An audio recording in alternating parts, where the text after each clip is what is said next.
नमस्कार बच्चों। मैं अमर राजा आपके समक्ष कक्षा 7वीं का गणित का वर्कशीट संख्या 29 लेकर के उपस्थित हूँ।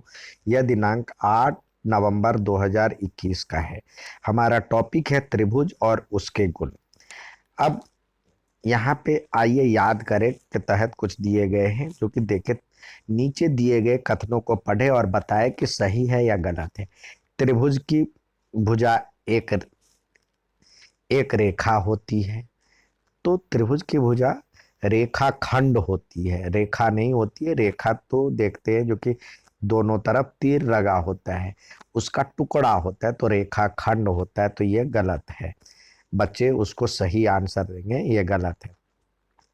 किसी त्रिभुज की ऊंचाई और माध्यिका प्रत्येक स्थिति में समान होता है, ये भी नहीं होता है। देखिए, अब एक त्रिभुज ऐसे करके बनाए, अब इसका मध्य बिंदु को मिलाने वाली रेखा को हम ये मध्य बिंदु है, तो उसको मिलाने वाली रेखा को तो हम माध्यिका कहेंगे। और इसका जो ऊंचाई होगा ये होगा ऊंचाई, तो ये इसकी और इसकी लंबाई बराबर नहीं होगी, तो ये भी गलत है। अब ये भी गलत है। जिस त्रिभुज की सभी भुजाएं समान हो उसे समबाहु त्रिभुज कहते हैं, ये सही दिया हुआ है। दूसरा आपके सामने दिया है, तो नीचे दी गई त्रिभुज में भागों के नाम बताए, इसको क्या कहेंगे? ये रेखा खंड। यहाँ पे हम इसको भुजा नाम देंगे, भुजा।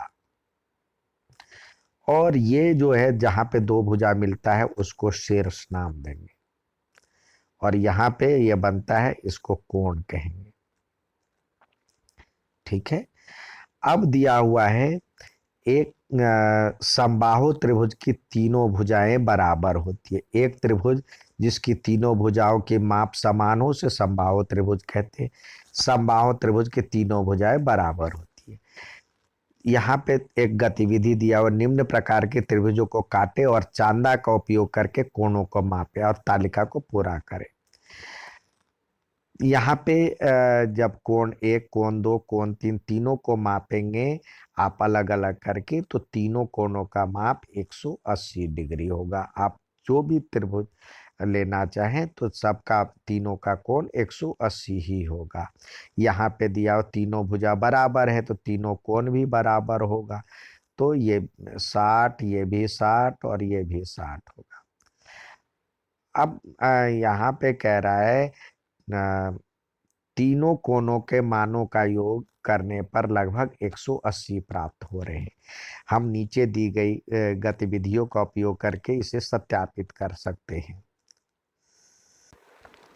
इसके तहत हम यहाँ पे डाल करके पूरा कर सकते हैं। कैसे दिया है, जो कि कागज के एक टुकड़े को प्रत्येक के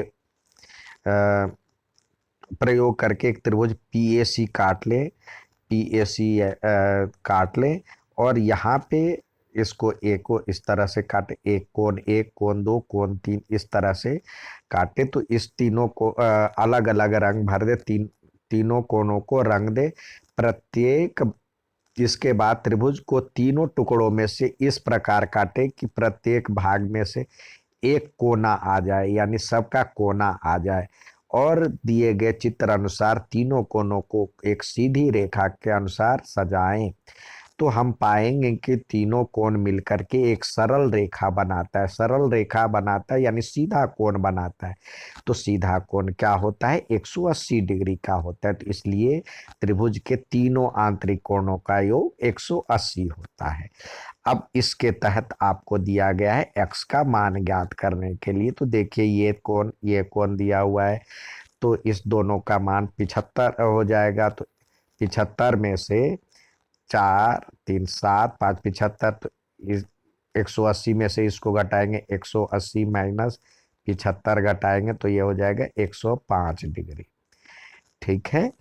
इसी प्रकार ये 6 और जो ये बाह्य कोण होता है शेष दो अंतः कोणों के योग के बराबर होता है। या इसमें आप बना सकते हैं, ये तीसरा कोण निकल जाएगा, ये हो जाएगा 55 डिग्री। और इसमें से इसको घटाएंगे तो इस दोनों के कोण के बराबर, यानी 6 6 12 125 डिग्री का ये आ जाएगा।